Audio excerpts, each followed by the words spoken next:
so that people are too afraid to get close enough to me to see who I really am.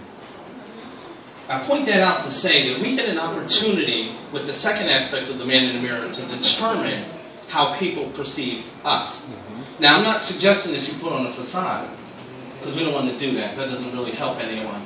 But what I am saying is we do get to shape the image of how people perceive us. So if you want to be perceived, let's say, as a good father, you want to do things that good fathers do, right?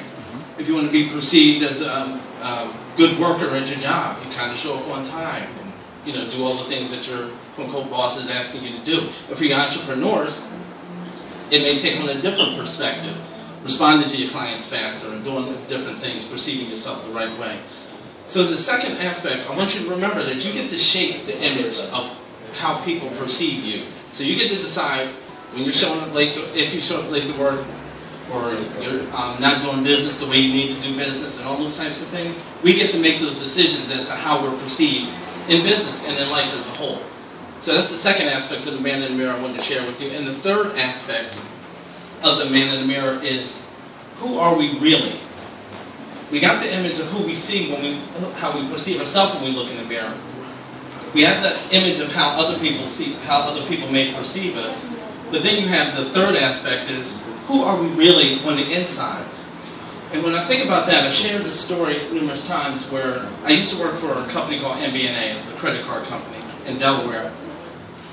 And I met a guy there, and we were having this conversation. It was the first day I actually got introduced to him. I mean, we introduced ourselves. And he said to me, he asked me where I worked, what division I worked in the company. And I said, I work in distributed systems. It's just where the software is developed for the company internally. And he said, oh man, I always wanted to work in systems. I was like, oh, that's great. I said, well, what do you do here? And he said, oh, I work in the mailroom. I said, oh, all right, that's cool. I said, well, how long have you been at MBNA? He said, oh, about seven going on 8 years. I was like, oh, wow. I said, have you always been in the mailroom? He said, well, no. He said, but I always stayed in minimum wage positions. His words. Always stayed in minimum wage positions. I'd love to get the story of why that's a big deal at MBNA, but it's huge that he stayed in that position. But anyway, so in talking, I said, well, why did you stay?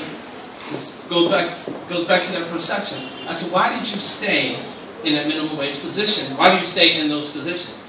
He said, oh, because I don't have a college degree.